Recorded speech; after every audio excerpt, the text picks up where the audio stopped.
wields this hammer, if he be worthy, shall possess the power of Thor.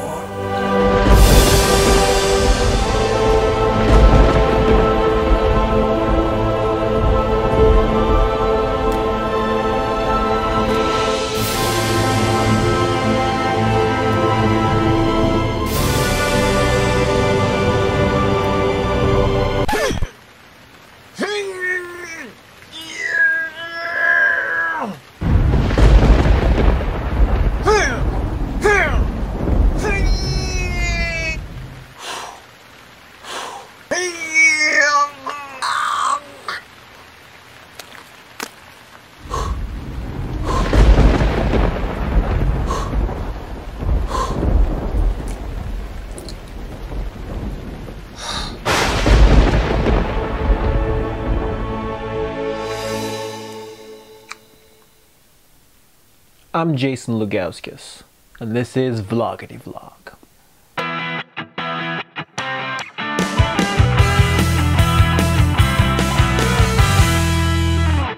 So today we're going to be talking about... Excuse me for just a minute, please.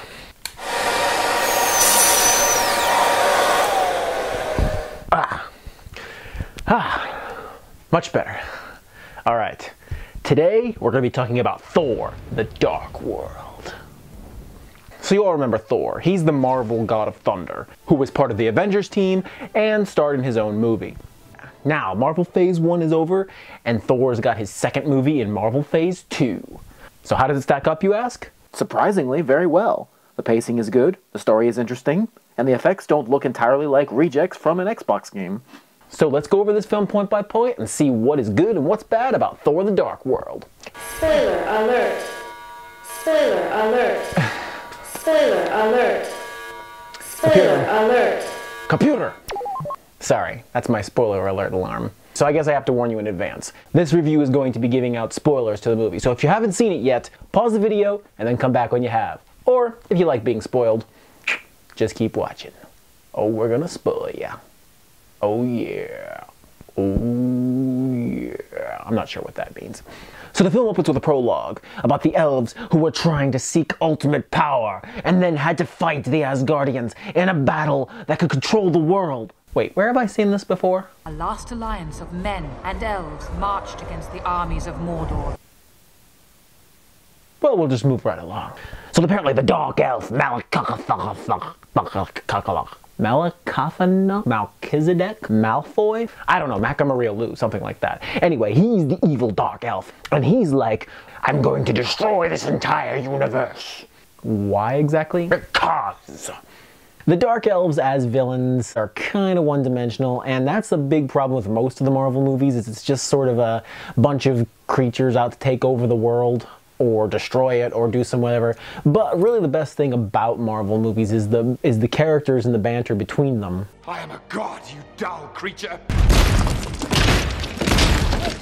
So that can kind of be forgiven. So maybe he doesn't quite have the best of motivation, but what he does have is the globular ether of power, which is kind of like wine floating in space. But it has unlimited power. So the Asgardians defeat the elves and take that ether and lock it away where no one will ever find it, ever.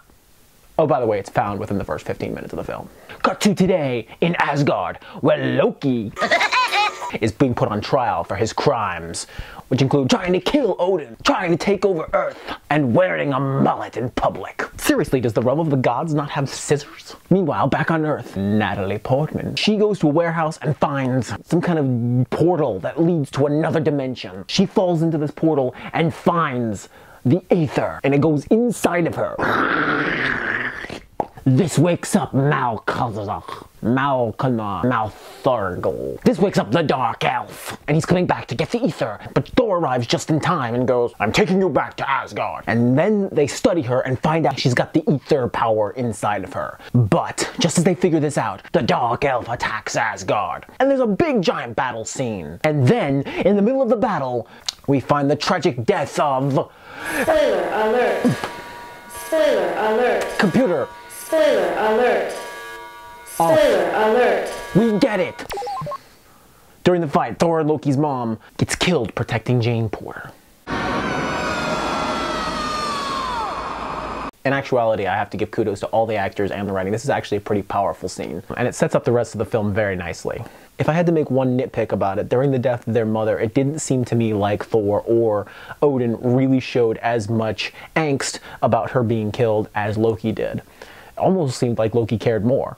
And Tom Hiddleston as Loki once again steals the show. He's the only character that really seems to have a little bit more depth to him. In a way, Loki almost kind of carries the heart of the movie. So what's happening is all the 9 worlds are coming into convergence, and they only have that one shot to destroy the ether forever and get rid of the Dark Elf. Now this is a cool battle scene. As they're fighting, all the different portals between the universes keep opening and closing, and they keep falling and going into one and then the other, ending up on Earth and then in some other reality and some desert and in some place. In fact, it's actually very vaguely familiar. Where have I seen this before?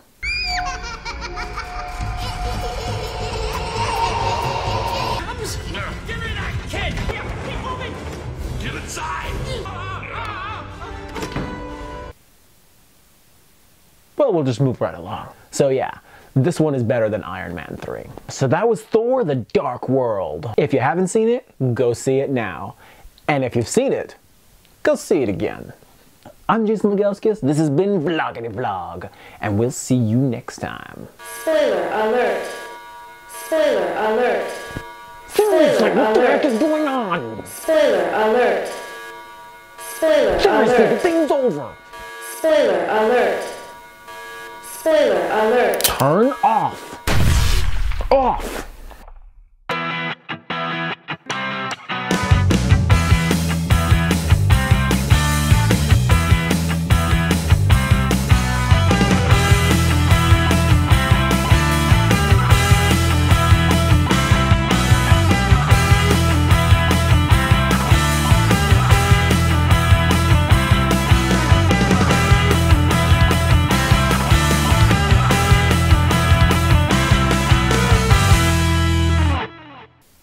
Okay, seriously, you need to stay to the very end of the credits. We are 8 movies in. We are 8 movies into the Marvel Cinematic Universe, and I still see people getting up just as the credits begin to roll and leave the theater. You need to stay to the very, very end of the credits. Good God. Hello? Did any of you actually stay? Hello? Anybody? Hello?